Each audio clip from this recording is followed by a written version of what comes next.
Poignardez votre fils. Prenez votre bébé en otage et faites-vous gifler par Galadriel. Le final de Squid Game est arrivé où je massacre plus de mots coréens qu'une fille blanche qui chante du BTS.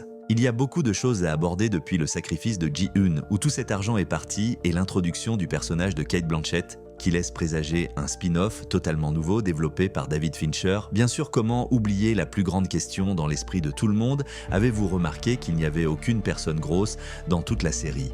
Attention, ce n'est pas un résumé, mais une analyse approfondie des plus grandes questions et théories de la série. Mais avant de commencer, je vous donne le feu vert pour liker et vous abonner. Il ne me manque que 45 milliards de wons pour pouvoir déménager du sous-sol de mes parents.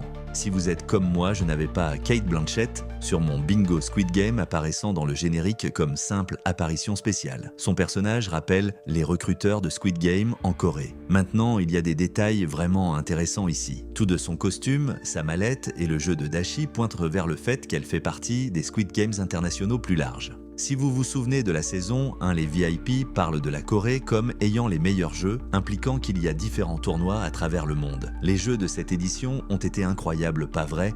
Le concours en Corée était le meilleur. Cela nous ramène à Cate, qui peut être vue ici recruter un homme sans abri en difficulté, restant en ligne avec la mission du jeu de recruter des hommes et femmes qui n'ont pas de chance. Maintenant, le créateur de la série Hwang Dong-hyuk a dit que c'est la fin de cette histoire particulière, mais des rumeurs se sont répandues qu'un spin-off américain est en préparation dirigé par David Fincher. Ce ne serait pas un remake, mais une histoire entièrement nouvelle dans l'univers Squid Game. Et avoir Cate comme actrice suggère qu'elle sera dans la série de Fincher puisque les deux ont déjà travaillé ensemble dans l'étrange histoire de Benjamin Button. Je veux aussi parler de ce regard complice qu'elle lance à In-ho. C'est comme si les deux se connaissaient, cela pourrait même suggérer qu'In-ho a été promu à une position plus globale en charge de diriger plusieurs jeux à travers le monde. Nous savons qu'il est toujours avec la compagnie même après l'autodestruction de l'installation en Corée. Il donne à l'enfant de Ji-Eun l'argent de son père qu'il a repris du Pink Motel où il vivait. Il roule dans une voiture Squid Game et le cadeau qu'il donne à la fille de Ji-Eun est dans l'élégant noir et rose Squid Game. C'est ironique que ses affaires, qui incluent sa combinaison ensanglantée, soient dans la même boîte colorée que celle des cercueils. Ji-Eun n'aurait jamais été mis dans un de ces cercueils considérant que son corps a très probablement été incinéré quand l'île s'est autodétruite. Le voyage de Ji-Eun cette saison le voit dans un affrontement final avec Lee Myung-gi ou le joueur 333. Il dirigeait autrefois une chaîne YouTube appelée MG Coin, sur laquelle je suis sûr que CoffeeZilla a fait un rapport approfondi. Le jeu final met Ji-Eun dans une situation précaire. Essentiellement un des 3 concurrents restants, lui-même, Myung-gi et un bébé, oui c'est correct j'ai dit un bébé, doit mourir pour que les jeux se terminent. S'il le voulait, Ji-Eun et Myung-gi pourraient jeter le bébé du rebord et partager les gains ensemble.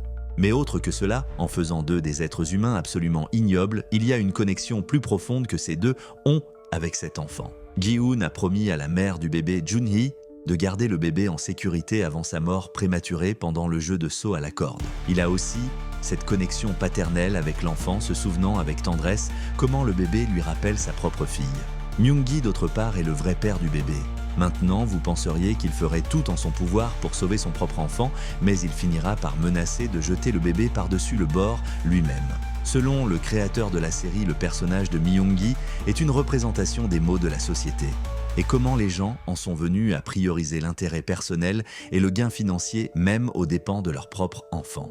Ji-Eun est le complet opposé, représentant comment les humains peuvent être désintéressés et même abandonner leur propre vie pour quelque chose de plus grand. Sa dernière ligne dit même « Nous ne sommes pas des chevaux, nous sommes des humains, et les humains sont, avant qu'ils tombent en arrière, ne révélant jamais ce que ces dernières lignes devaient être. » La métaphore du cheval fait référence à comment les VIP traitent nos concurrents comme des chevaux sur un hippodrome sur lesquels parier. En fait, c'était les courses de chevaux dans lesquelles Ji-Eun s'est empêtré qui ont mené à sa dette en saison 1. L'ambiguïté de cette ligne finale suggère que c'est au spectateur de décider ce que les humains sont réellement. En fait, l'épisode final s'intitule « Les humains sont ... ». Les humains ont la capacité d'être avides et intéressés comme Myung-gi ou généreux et désintéressés comme Ji-Eun. Et dans un tournant choquant des événements, Ji-Eun se retrouve lui et le bébé comme les 2 derniers concurrents. Cela arrive après qu'il soit attaqué par Myung-gi. Cependant, le bouton pour commencer le jeu n'a jamais été pressé. Cela crée un dilemme. Selon les règles, seulement après que le bouton soit pressé, une mort compte, permettant aux concurrents survivants la capacité de continuer. Et puisque Myung-gi est mort avant que ce bouton soit pressé, cela laisse Ji-hoon et le bébé comme les deux derniers, avec un d'eux devant être tué. C'est là que Ji-hoon prend la décision de se sacrifier pour sauver l'enfant. Si nous revenons à la saison, Ji-hoon a commencé comme un homme qui croyait que l'argent pouvait résoudre tous ses problèmes. Non seulement il a transcendé cette façon de penser, mais il est prêt à abandonner quelque chose d'encore plus important, sa vie, dans la poursuite de quelque chose de plus grand. La décision est en contraste direct avec les actions de Hwang In-ho ou le chef. Je pense en fait qu'il est ça le personnage le plus convaincant qui reste dans la série. C'est un type qui a précédemment gagné le tournoi Squid Game de 2015 puis est revenu travailler au jeu même qui l'ont vu brutalement assassiner d'innombrables personnes. Pourquoi quelqu'un aimerait prendre part aux jeux qui l'ont transformé en ce qu'il y a de pire dans l'humanité? C'est une question répétée par son frère Hwang Jun-ho dans sa ligne vers lui déclarant « Pourquoi es-tu devenu comme ça ?» Il y a plusieurs réponses à cette motivation. Premièrement, In-ho a tout perdu pendant ses jeux de 2015. Sa femme est morte en compétition et lui-même a perdu son humanité quand il s'est révélé qu'il a assassiné plusieurs des concurrents restants pour se solidifier comme le gagnant. Et quelle meilleure personne pour travailler pour les jeux que quelqu'un qui a perdu son humanité? Les jeux ont aussi offert à In-ho un nouveau sens du but dans un monde auquel il ne pouvait vraiment plus retourner. Les jeux ont aussi donné à In-ho la capacité de justifier ses actions en testant d'autres qui sont mis dans des situations similaires. C'est ce que j'aime appeler un défi d'idéaux et une autre raison pourquoi il rejoint les jeux principalement pour tester Gi-hoon en particulier. Gi-hoon croit en la bonté de l'humanité tandis qu'In-ho veut détruire cette croyance dans ce que j'argumenterais est une façon tordue de justifier ses propres actions passées. Je parle de la nuit où In-ho a été chargé par Il-nam, le fondateur du jeu, de tuer ses compagnons concurrents pour gagner le jeu. In-ho donne à Gi-hoon la même opportunité dans les jeux de 2024, mais contrairement à In-ho, il ne va pas jusqu'au bout. Pensez à quel point cela est bouleversant pour In-ho. Je crois qu'il est entré dans ces jeux voulant changer Gi-hoon, mais a fini par se changer lui-même. Nous le verrons alors passer par ces cercles supplémentaires à la fin de la saison pour s'assurer que son frère le bébé et la fille de Ji-hoon sont compensés quand techniquement il aurait pu ne rien faire. Avec lui étant toujours partie des jeux, cela me fait me demander s'il se sent piégé comme être une partie d'eux et sa punition pour les péchés du passé. Le frère d'In-ho, ancien détective Hwang Jun-ho, est laissé avec le bébé et son argent de prix de 45,6 milliards de wons ou approximativement 33,5 millions de dollars US.